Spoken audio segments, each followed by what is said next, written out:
కొన్నిసార్లు ఊహించని సంక్షోభాలే జీవితంలో కొత్త మార్గాలను చూపిస్తాయి. సరిగ్గా ఇలాంటి అనుభవమే జెంగ్హువా యాంగ్ను చావు అంచుల నుంచి విజయ తీరాలకు చేర్చింది.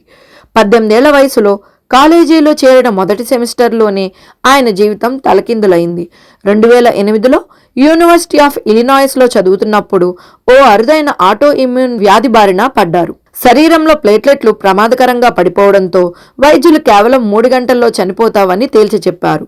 ఆ గండం నుంచి బయటపడినప్పటికీ దాదాపు 2 ఏళ్ల పాటు ఆసుపత్రుల చుట్టూ తిరగాల్సి వచ్చింది. ఆ క్లిష్ట సమయంలో League of Legends, Minecraft వంటి వీడియో గేమ్స్ ఆయనకు మానసిక ధైర్యాన్ని, ఊరటను ఇచ్చాయి. అప్పుడే ఆయనకు ఆలోచన వచ్చింది. కేవలం వినోదం కోసమే తయారు చేసిన ఈ గేమ్స్ నా ప్రాణాలను కాపాడాయి.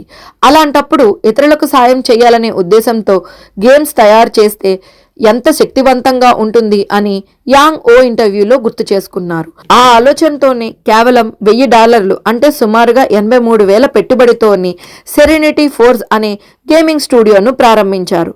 దశాబ్దం తర్వాత ఈ సంస్థ డోకీ డోకీ లిటరేచర్ క్లబ్ వంటి విజయవంతమైన గేమ్స్తో సహా 70కి పైగా టైటిల్స్ను విడుదల చేసింది.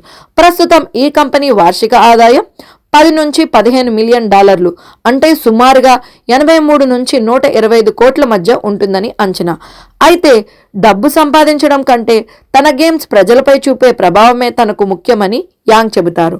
మా కంపెనీ ఆశయాలకు సరిపోదని భావించి సుమారు $20 మిలియన్ అంటే 166 కోట్లు ఆర్జించి పెట్టే ప్రాజెక్టును కూడా తిరస్కరించాం. నా దగ్గరకు వచ్చే ఎందరో యువకులు మీ గేమ్ వల్ల నేను హింసాత్మక సంబంధం నుంచి బయటపడ్డాను, ఇప్పుడు చాలా సంతోషంగా ఉన్నాను అని కన్నీళ్లతో చెబుతుంటారు.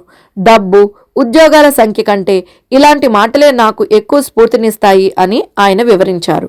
వ్యాపార రంగంలోకి వచ్చేవారు వైఫల్యాలను తరచుగా వేగంగా ఎదుర్కోవాలని, వాటి నుంచి పాఠాలు నేర్చుకోవాలని యాంగ్ సూచిస్తున్నారు.